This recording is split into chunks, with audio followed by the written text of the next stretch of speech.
A lot of people today, they don't think about it. They say, oh, they're putting a man on the moon. Or, oh, they're sending up another space shuttle. But you see, they don't realize that in the early days of the space program, NASA was whites only. This was, when was it? 1957, 58. It was a different time, you understand. See, in 1957, if you were black and if you were an astronaut, you were out of work.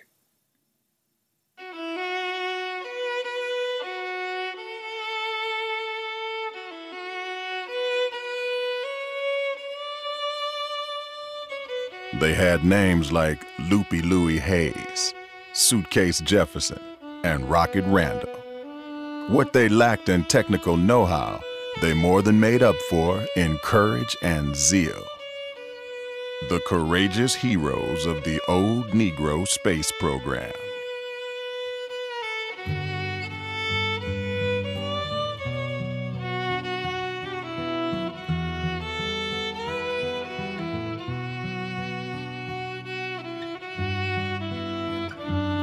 Oh, it started like any old thing, I suppose. It started over a girl. I was over at this little juke joint where we used to hang out at. And I was making time with this cute little stuck-up thing named Alita Monroe, who I later on married. She told me she couldn't be with a man who didn't have no job. So I called up my best friend, Louis Hayes. I said, Louis, where can a Negro get a job? It was a different time, you understand.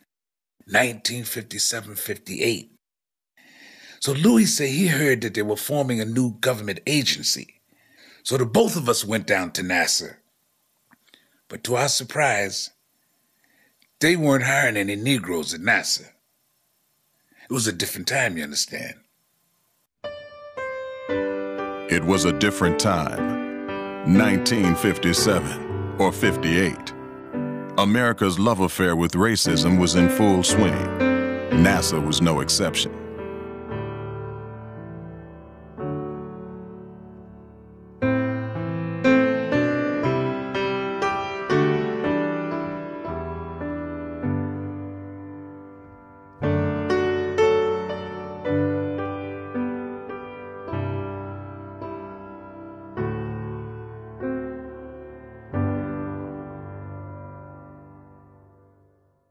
What we see recurring or reoccurring, if I may, in this story or tale, if you will, is the insistence or the assertion on the part of NASA that it never happened, which I think is a very roundabout way of denying or negating something, if that is indeed your intention or your intent. We was young and we didn't know nothing, but we wasn't going to let nobody tell us we couldn't do it.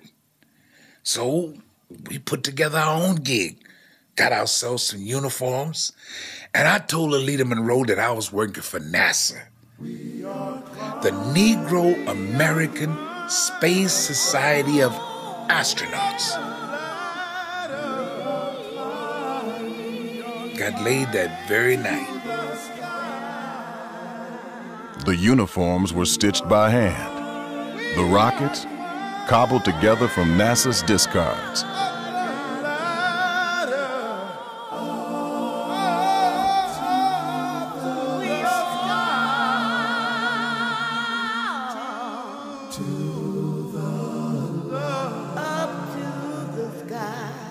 Word spread quickly. By the summer of 1960, NASA had over 240 blackstronauts. White NASA was beginning to take notice. Kennedy was aware of the Negro space program and very much against it, his stance on civil rights notwithstanding.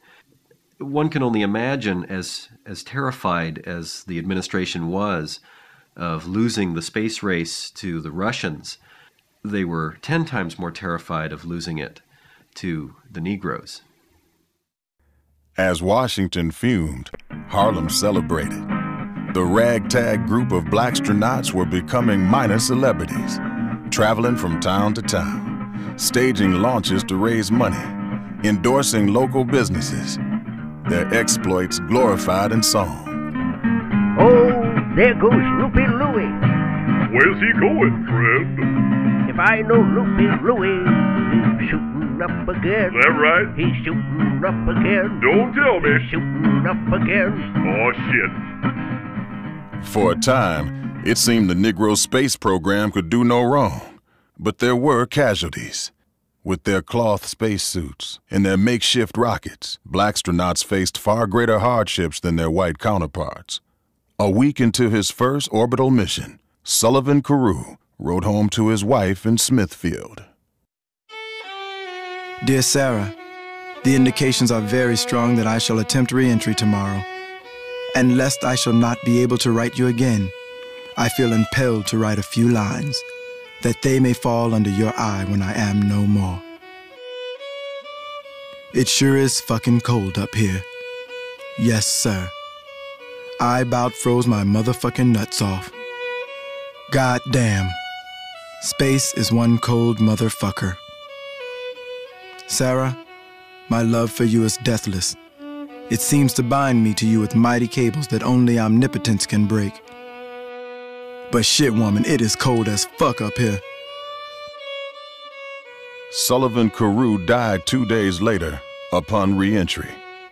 Even so, casualties did not slow down Black NASA as they did White NASA. Here we have a tale of two very different cultures, or cultural settings, if I may. For example, when the Apollo 1 astronauts blew up on the launch pad, there was an investigation and a congressional hearing and so on and so forth.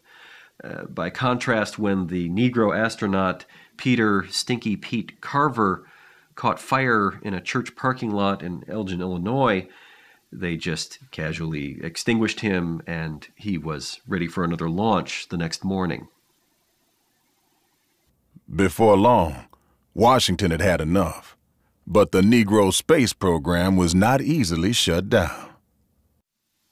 At this point, or juncture, NASA goes ahead and poaches some of the lighter-skinned black astronauts, and to a certain extent this worked quite well. Gordon Cooper, Buzz Aldrin could pass for white. And of course the final blow, the coup de grace, if I may, was the so-called Black Blackout, in which Washington surreptitiously prevents the media from discussing the accomplishments of the black astronauts, and instead encourages them to spread rumors of riots and civil unrest. In fact, much of the news we read in those days was all part of a well-orchestrated diversion or misdirection, if you will. The lesson here, I think, is that people believe what they want to believe. The final blow to the Negro space program came ironically at its finest hour, September 31st, 1966, a full 3 years before Neil Armstrong. Jefferson and Hayes land their modified Cadillac Coupe de Ville just east of the Sea of Tranquility. But because of the Black Blackout, the accomplishment is completely buried by the mainstream media.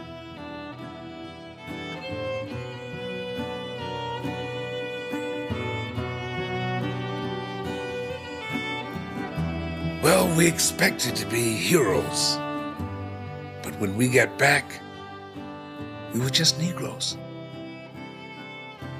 Dejected and discouraged, NASA officially disbanded.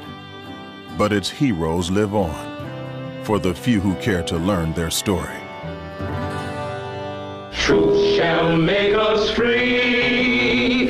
Truth shall make us free. Truth shall make us free someday. Deep in my heart, I do believe truth shall make us free someday.